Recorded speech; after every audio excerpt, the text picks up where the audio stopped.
Hi everyone, my name is Holly, and in today's video I am going to be doing the mid-year freakout tag.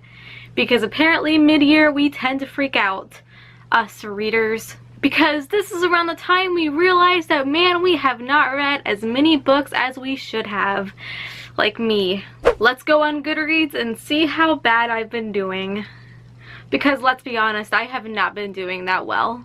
I have read 26 books this year. That is kind of awful for me, but you know what? That's okay. We still have a whole nother half a year to work with, and this has just motivated me even more to read more. So this tag actually consists of a bunch of questions asking about some of the books that you've read so far and books that you plan on reading for the rest of the year. Sounds great! Let's start with question 1. Number 1, the best book you've read so far this year. Do we have to start with a hard one? Really? So the book that I just have to go with, I have to go with this one, and that is Harry Potter and the Sorcerer's Stone. I have to go with this one, guys. Like, I think it's rule breaking. I might go to jail if I don't pick this one for my favorite book of the year. That's right, I have never read Harry Potter as a child. Ever. My childhood was broken without this series, and I am obsessed. I have bought the whole box set of it. I have bought Funko Pops, and I need everything of Harry Potter in my life right now because I'm obsessed. Number 2, best sequel you've read so far. This one's a little bit easier. A little. So for this one, I am going to go with Crooked Kingdom by Leigh Bardugo, and there's a reason for this. So I read 6 of Crows, and I was pretty disappointed by it. I gave it 3 stars out of 5 on Goodreads, and I don't know, it was disappointing to me. But then I got to Crooked Kingdom, and I loved it. This was so much better than 6 of Crows. I read it so much faster than 6 of Crows, and it was so much more fast-paced. I fell in love with the characters more, and yeah, this is definitely the better sequel out of all the ones that I've read. Number 3, a new release that you haven't read but you want to. This one is so hard. I have been finally catching up on all the books that I have missed out, and there's just so many. Like, what do I choose? So after staring at my books for a very long time and deciding which book I am most excited to read, that is Spindlefire by Lexa Hillier. Yes. This one. This is actually a Sleeping Beauty retelling, and Princess Aurora is my favorite princess of all time, so that is why I am so excited to read this. I'm actually going to be reading this very soon, so I really hope it doesn't disappoint me. Number 4, your most anticipated release for the second half of the year. I am going to have to go with The Enchantment of Ravens for this one. This book sounds so amazing and right up my alley. The main character is actually an artist, so that is why I say it's right up my alley. It's a fantasy book, and it has fairy courts because our main character commissions artwork for fairies, apparently, which just sounds super interesting. Like, can we talk about this cover though? It is gorgeous. The cover art is actually done by the same artist who does the Court of, what's it called? Thorns and Roses series, so that's why it looks pretty familiar. But yeah, I cannot wait to have this in my hands. I just might have to pre-order this one. I'm also going to quickly throw in here Reign of the Fallen. I am super excited for this one too. It's a LGBTQ fantasy book, and I need it in my life. Number 5, biggest disappointment. Do I really need to say anything about this? I feel like I've just been like drowning this book in water lately because I hated it. I really did not like Alice's Adventures in Wonderland and Through the Looking Glass by Lewis Carroll. This was such a disappointment to me, and I kind of despised it. So that one. I am actually extremely conflicted about this because this is currently in my unhaul pile, but this book is so pretty, but Every time I look at it on my shelf, it just makes me so mad. Number 6, biggest surprise. I am going to go with Kill the Boy Band by Goldie Moldavsky. This book really surprised me, and it's a contemporary book, and I don't read contemporary. This book is basically about a group of girls who are some serious fangirls for a band called the Ruperts. It's basically a One Direction fan fiction, but so much better than that. They basically stay at the same hotel that the Ruperts are staying at, and they end up kidnapping one of the bandmates, and some bad things happen, and they have to figure out what to do, and I enjoyed this so much. If you're into contemporary, I highly recommend picking this up. Number 7, favorite new author. This one is so hard to choose. I am seriously stuck between 2.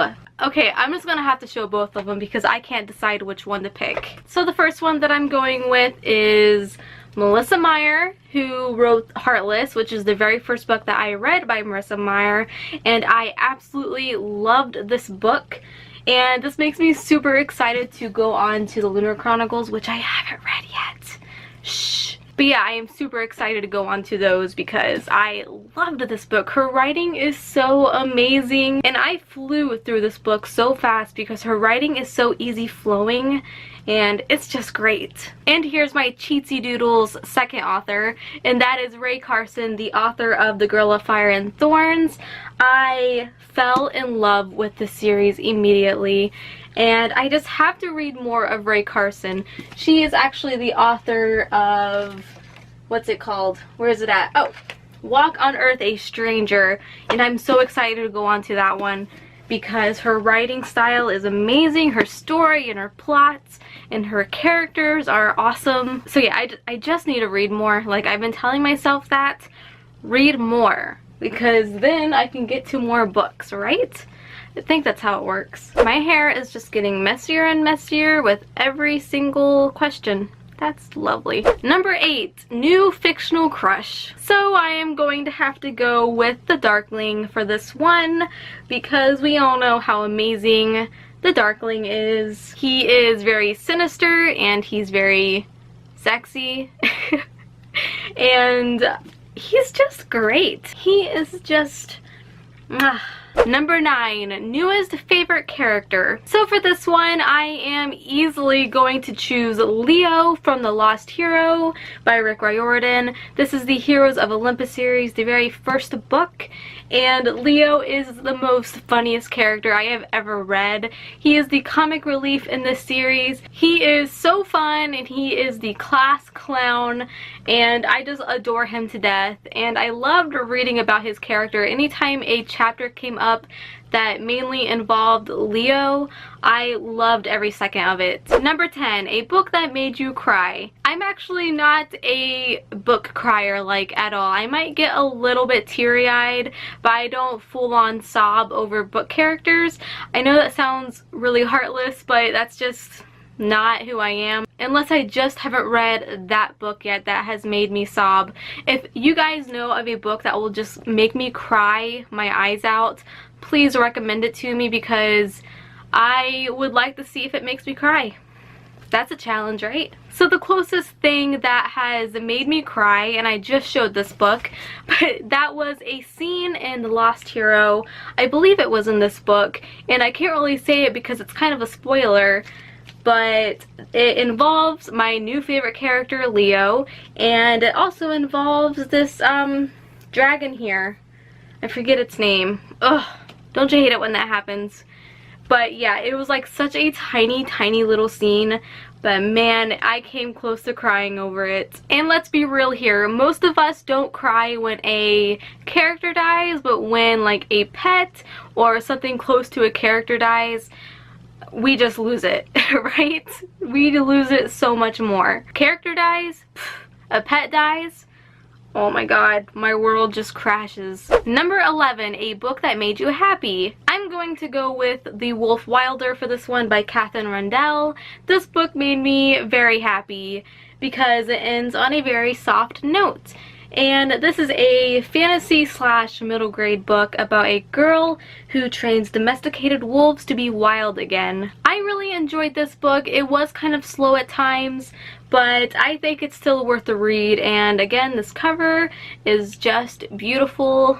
Beautiful. Number 12, favorite book to movie adaptation this year.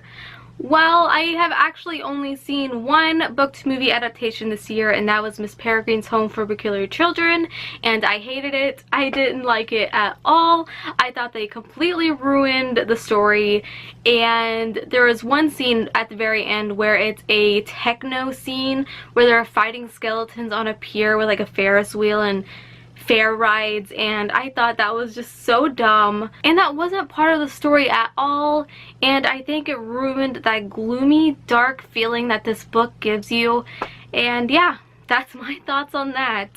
I guess I don't really have a favorite at all. Number 13, favorite review that you've written so far this year. I'm going to have to go with my review for day 1, which I actually read just recently, and I enjoyed it. I wrote my full-length review on Goodreads, so if you want to go ahead and check that out, I have my Goodreads link down below, so you should add me as a friend. Number 14, your most prettiest book that you have bought so far this year.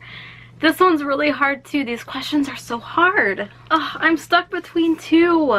Okay, so for this one, I decided to go with Endure by Sarah B. Larson, and this is the 3rd book in her trilogy. I'm not sure what the trilogy is called. Oh, I'm guessing the Defy trilogy, I'm assuming. But yeah, I have all 3 books to this trilogy, and I haven't started them yet.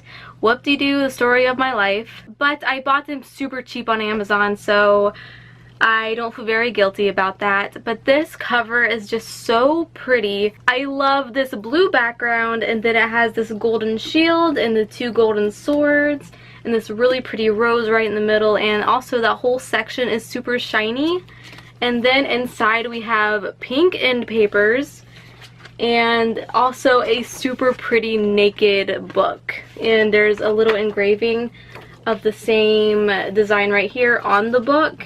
And this book is so pretty that I had to choose it. Actually, this whole series is super pretty. Here's the first one.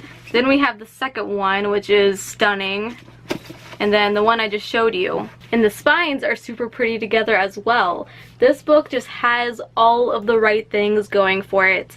And I really hope inside the pages are just as good. Please. I like how this last question is worded. What books do you need to read by the end of the year? Because we need to read these books. Okay, so the books that I really need to read this year, I need to finish Harry Potter, which I will for sure. I will actually be finishing the series this month. Please, Lord, let me finish this series. And then some other books that I really need to get to. The Lunar Chronicles, I plan to get to that series this year. The Raven Boys, I plan to get to that as well. Oh, I also need to read A Court of Thorns and Roses this year as well. So those are all the books that I need to get to. So yeah, that concludes this video. I answered all of the questions. Tell me down below what books that you need to read this year, because I would love to know. Don't forget to give this video a big thumbs up because it helps me out so much, and don't forget to subscribe because I upload not so often, but I'm trying, you guys. I'm trying really hard. So I will see you guys in my next video. Bye!